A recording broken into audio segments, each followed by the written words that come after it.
Hi అండి, శ్రీస్ కిచెన్కి స్వాగతం. నేను మీ ఉషని. ఈరోజు నేను కర్బూజా సగ్గుబియ్యం షర్బత్ చేశానండి. సమ్మర్లో మనకి చక్కగా చల్లగా తాగాలనిపిస్తుంది కదా. అటువంటప్పుడు మనం బయట నుంచి కూల్ డ్రింక్స్ కానీ ఐస్ క్రీమ్లు కానీ ఏమి తెచ్చుకోకుండా ఇలా ఇంట్లోనే తయారు చేసుకుంటే చాలా బాగుంటుంది. మన హెల్త్కి కూడా మంచిది. పిల్లలు స్కూల్ నుండి వచ్చేసరికి ఇలా చక్కగా తయారు చేసి ఇచ్చేసేయండి. వాళ్ళు హాయిగా హ్యాపీగా తాగేస్తారు చల్లగా. ఈ సగ్గుబియ్యం కూడా మనకి హెల్త్కి చాలా మంచిది. ఇందులో మనం అన్ని ఫ్రూట్స్ కూడా వేసుకున్నాం కాబట్టి హెల్త్కి చాలా మంచిది. ఈ కర్బూజా సగ్గుబియ్యం షర్బత్ ఎలా చేసానో ప్రాసెస్ ఏంటో మీరు ఈ వీడియోలో చూసేయండి. మనం కర్బూజా సగ్గుబియ్యం షర్బత్ చేసుకోవడానికి ఇలా ఒక కర్బూజా కాయని తీసుకోండి.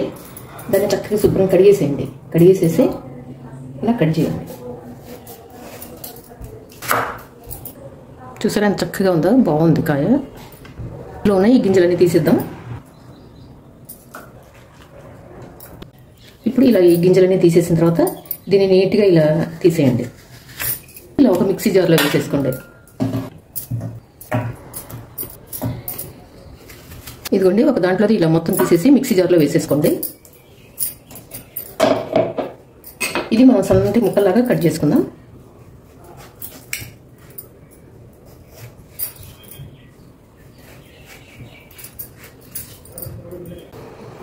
ఈ పైన ఉన్న తొక్కంతా తీసేయండి. ఇలా పైన ఈ స్కిన్ అంతా నీట్గా పీల్ చేసేయండి. చూసారా, ఇలా వీటిని చిన్న ముక్కలుగా కట్ చేసి పెట్టుకుందాం. ఎందుకంటే ఈ చిన్న ముక్కలు మనం ఈ షర్బత్లో వేసుకుంటే అక్కడక్కడ తగులుతూ మనం తాగేటప్పుడు చాలా బాగుంటుంది. ఇదిగోండి, అన్ని చిన్న ముక్కలు కట్ చేసి ఒక బౌల్లో వేసేసుకోండి. దీన్ని ఇప్పుడు మనం గ్రైండ్ చేసేసుకుందాం. ఇదిగోండి, ఇలా మెత్తగా చక్కగా జ్యూస్ లాగా గ్రైండ్ చేసుకోవాలి. ఇప్పుడు ఒక బౌల్ తీసుకుని 1 స్పూన్ సబ్జా గింజలు మనం నానబెట్టేసుకుందాం. ఇది పక్కన పెట్టేసుకుందాం. ఇప్పుడు ఒక మిక్సీ జార్ తీసుకుని అందులో ఒక 10 జీడిపప్పు, ఒక 8 బాదం పప్పు వేసి గ్రైండ్ చేసేసుకుందాం. ఇందులోనే ఒక 4 స్పూన్లు షుగర్ కూడా వేసుకోండి. ఇది చిన్న స్పూన్ చూసారా, దీంతో నేను 4 స్పూన్లు వేస్తున్నాను. మీ దగ్గర పెద్ద స్పూన్ అయితే ఒక 2 స్పూన్లు వేసుకోండి, సరిపోతుంది. 4. ఇప్పుడు గ్రైండ్ చేసేసుకుందాం. ఇదిగోండి, ఇలా ఫైన్ పౌడర్ లాగా గ్రైండ్ చేసేసుకోవాలి. మీ దగ్గర వెనిలా ఫ్లేవర్ ఎసెన్స్ ఉంటే కనుక అది వేసుకోండి. ఈ షర్బత్లో మీ దగ్గర వెనిలా ఫ్లేవర్ ఎసెన్స్ ఉంటే కనుక అది వేసుకోండి. అది లేకపోతే కనుక ఒకేసారి ఇది గ్రైండ్ చేసేటప్పుడు 2 యాలక్కాయలు ఇందులో వేసి గ్రైండ్ చేసేసేయండి. నా దగ్గర ఉంది కదా, నేను అందుకని వేయలేదు యాలక్కాయలు. ఇదిగోండి, నేను 1 కప్పు సగ్గుబియ్యం తీసుకుంటున్నా. కొంచెం వెల్తిగా చూసారా, ఇలా కొంచెం వెల్తిగా 1 కప్పు సగ్గుబియ్యం తీసుకుంటున్నాను. ఇవి కూడా చిన్న సైజువి. ఇందులో పెద్దవి చిన్నవి 2 రకాలు ఉంటాయి కదా, ఇవి చిన్న సైజు. ఇవైతే బాగుంటాయి మనం షర్బత్ చేసుకోవడానికి కానీ దేనికైనా. ఇప్పుడు స్టవ్ వెలిగించి ఒక గిన్నె పెట్టుకోండి. మనం 1 కప్పు సగ్గుబియ్యం తీసుకున్నాం కదా, ఇప్పుడు 4 కప్పులు నీళ్లు పోసుకుందాం.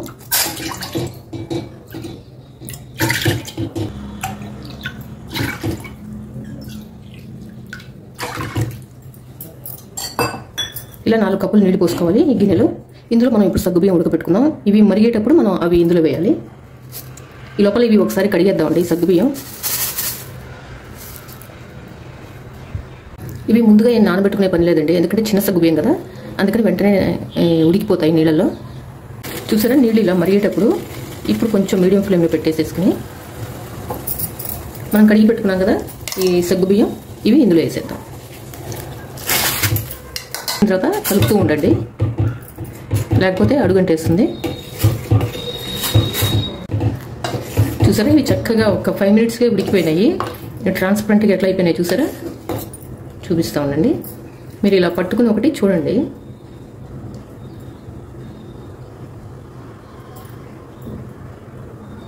మీకే తెలుస్తుంది. ఇలా పట్టుకుంటే మీకు మెత్తగా అయిపోతే ఉడికిపోయినట్టు. కొంచెం పలుకుంది చూసారా. 1 నిమిషం ఉంచుదాం. ఇలా గరిటతో కలుపుతూనే ఉండండి, లేకపోతే అతుక్కుపోతుంది గిన్నెకి అడుగున. ఇది చక్కగా ఉడికిపోయినండి, మొత్తం ట్రాన్స్పరెంట్గా అయిపోయింది. మనం స్టవ్ ఆఫ్ చేసేద్దాం. వెంటనే దీన్ని ఒక బౌల్లోకి ఇట్లా వడపోసేసుకోండి.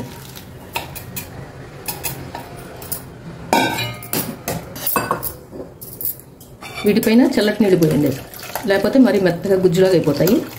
ఇలా చల్లటి నీళ్ళు పోసేసి పక్కన పెట్టేయండి. దీన్ని ఒక బౌల్లో వేసేసుకోండి. చూసారా చక్కగా ఎలా వచ్చేసినాయో, అసలు అతుక్కోకుండా చక్కగా ఉంటాయి. అలా మనం చన్నీళ్ళు పోసేసి ఒక్కసారి స్ట్రెయిన్ చేసామంటే చక్కగా పొడి పొడిగా ఉంటాయి ఈ సగ్గుబియ్యం. సగ్గుబియ్యం ఉప్మా చేసుకునేటప్పుడు కూడా ఇదే టిప్ పాటించండి, చాలా చక్కగా పొడి పొడిగా వస్తుంది. ఇప్పుడు మనం క్రీమ్ ఉన్న పాలు తీసుకోండి. క్రీమ్ ఉన్న పాలు తీసుకుంటే ఈ షర్బత్ అనేది బాగుంటుంది. 1 గ్లాస్ పాలు తీసుకుంటున్నాను నేను. మీరు చేసుకునే క్వాంటిటీని బట్టి మీరు పాలు తీసుకోండి. ఒక బౌల్లో ఇంకొంచెం పోసుకోండి. ఇందులో మనం కస్టర్డ్ పౌడర్ కలుపుకుందాం. అందుకని ఇప్పుడు స్టవ్ వెలిగించి ఒక కడాయి పెట్టుకోండి. ఇందులో కొంచెం నీళ్లు పోసుకోండి. నీళ్ళు పోసుకుంటే అప్పుడు పాలు ఈ బాండీకి అతుక్కోకుండా ఉంటాయి.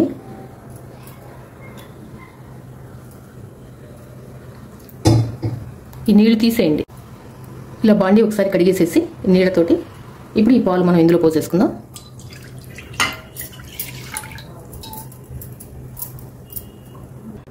ఆ పాలు కాగే లోపల మనం విడిగా పాలు తీసి పెట్టుకున్నాం కదా ఒక బౌల్లో, అందులో ఒక 2 స్పూన్లు కస్టర్డ్ పౌడర్ వేసేసుకోండి. 2 వద్దులేండి, 1.5 వేద్దాం.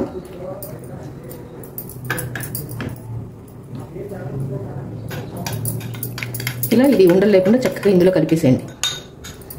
ఇలా చక్కగా కలిపి పెట్టేసేసుకుని రెడీగా పెట్టుకోండి. పాలు చూసారా మరుగుతున్నాయి. కొంచెం మరిగిన తర్వాత ఒక 5-10 నిమిషాలు పాలు కొంచెం చిక్కబడినాయి. చూసారా, చిక్కబడిన తర్వాత మనం గ్రైండ్ చేసి పెట్టుకున్నాం కదా ఈ బాదం పప్పు, జీడిపప్పు, షుగర్ పౌడర్, ఇది ఇందులో వేసేయండి.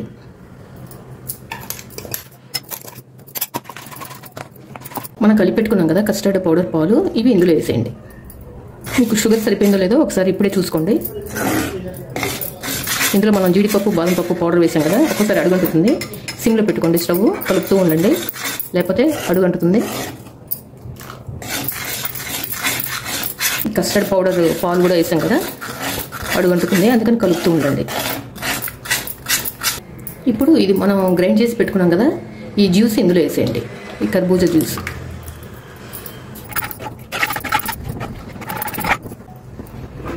ఇదిగోండి, ఇది ఉడుకుతుంది చక్కగా. చూసారా చక్కగా తయారైపోయింది.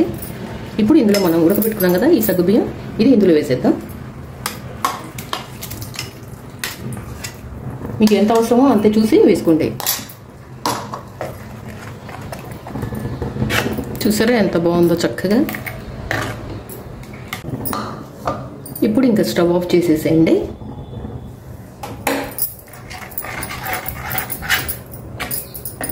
స్టవ్ ఆఫ్ చేసేసి ఇప్పుడు కొంచెం వెనిలా ఎసెన్స్ వేసేసుకుందాం మనం.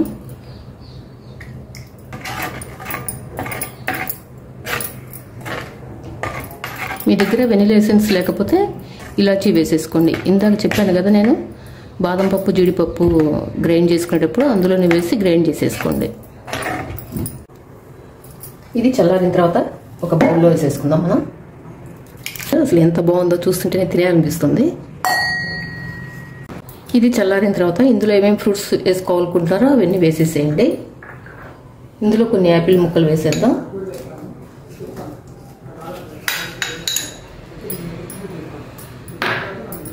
ఈ తరిగి పెట్టుకున్నాం కదా ఈ కర్బూజా ఈ ముక్కలు కూడా ఇందులో వేసేద్దాం.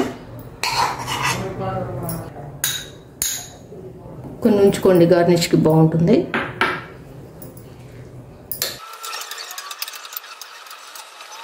దీన్ని కాసేపు మనం ఫ్రిడ్జ్లో పెట్టుకుని చల్లగా తినేద్దాం. ఇది ఫ్రిడ్జ్లో పెట్టుకుని మనం ఒక ½ అన్ అవర్ అన్నా పెట్టుకుని తింటే చల్లగా బాగుంటుంది.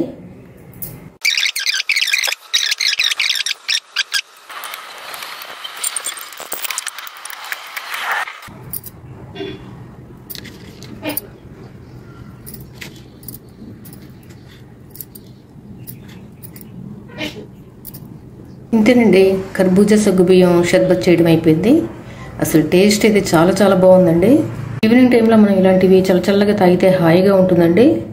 నేను చెప్పినట్లు మీరు కూడా ఈ కర్బూజా సగ్గుబియ్యం షర్బత్ చేసుకోండి, చాలా చాలా బాగుంటుంది.